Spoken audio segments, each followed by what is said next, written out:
মানুষ যখন পাপ করে তখন তার অন্তর রোগাক্রান্ত হয়ে পড়ে, তার অন্তর নষ্ট হয়ে যায়, তার অন্তর কালো হয়ে যায়, তার অন্তর পচে যায়।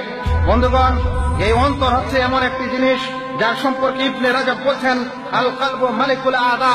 অন্তর হচ্ছে অঙ্গ প্রত্যঙ্গের বাদশা, কলব হচ্ছে, অন্তর হচ্ছে অঙ্গ প্রত্যঙ্গের রাজা। রাজা যেই দিকে যায় অঙ্গ প্রত্যঙ্গ তার সেনাবাহিনীগুলো সেদিকে যায়।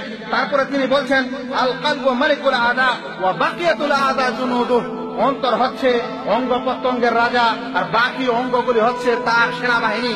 রাজা যা আদেশ করে সেনাবাহিনী তাই করে, রাজা যেদিকে যায় সেনাবাহিনীও সেদিকে যায়। তাই মানুষের অন্তর যেটা চিন্তা করে, মানুষের অন্তর যেটা করার ইচ্ছা করে, মানুষের অঙ্গ প্রত্যঙ্গগুলিও সেটা করে এবং তৎক্ষণাৎ করার চেষ্টা করে। সেই কারণে এই কথাটি খুবই গুরুত্বপূর্ণ। মনে রাখবেন, নবী মুহাম্মদ মুস্তাফা সাল্লাল্লাহু আলাইহি সাল্লাম বলেছেন, তুরাদুল ফিতানু আলাল কুলুবি কাআরদিল হাসিরে উদান উদা।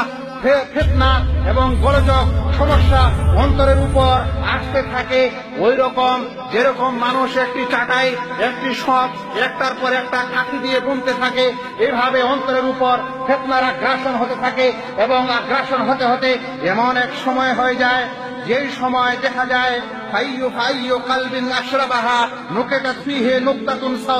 যেই অন্তর সেই আগ্রাসনগুলিকে, সেই মন্দ বিষয়গুলিকে গ্রহণ করতে লাগে, তার অন্তরে একটি কালো দাগ হয়ে যায়। এরকম কালো হওয়ার পর তার অন্তরটার অবস্থা এরকম হয় যে এমন এক সময় আসে যে ভালোকে ভালো মনে করে না, মন্দকে মন্দ মনে করে না, বরং এর উল্টা করতে শুরু করে। ভালোকেই মন্দ বলে, মন্দকেই ভালো বলে, সুন্নতকে বিদআত বলে, বিদআতকে সুন্নত বলে, পাপকে পুণ্য বলে, পুণ্যকে পাপ বলে। এরকম তার অন্তর নষ্ট হয়ে যায়। নবী মুহাম্মদ মুস্তাফা সাল্লাল্লাহু আলাইহি সাল্লাম এই কথাই অন্য হাদিসে বলছেন, আলা ওয়া ইন্না ফিল জাসাদি মুদগা ইযা সালাহাত সালাহাল জাসাদু কুল্লু। জেনে রাখো, শরীরে একটি অঙ্গ আছে, যদি সেটা সঠিক হয় তাহলে সবকিছুই সঠিক। আর ওয়া ইযা ফাসাদাত ফাসাদাল জাসাদু কুল্লু। আর সেটা যদি বেশি হয়ে যায় তাহলে সবকিছুই ফাসাদ হয়ে যায়, সবকিছুর মধ্যে ফাসাদ শুরু হয়ে যায়।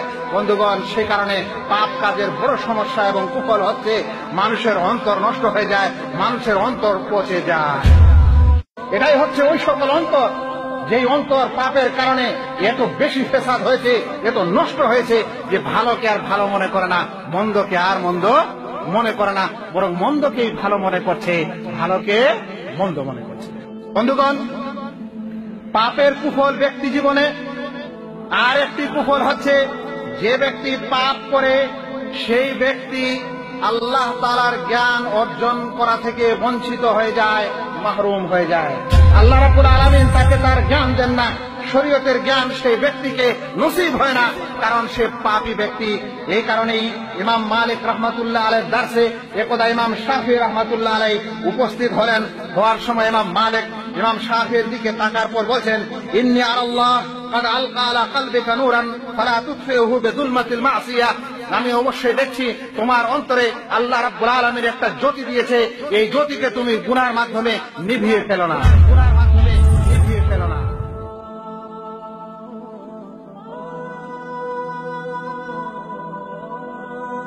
يا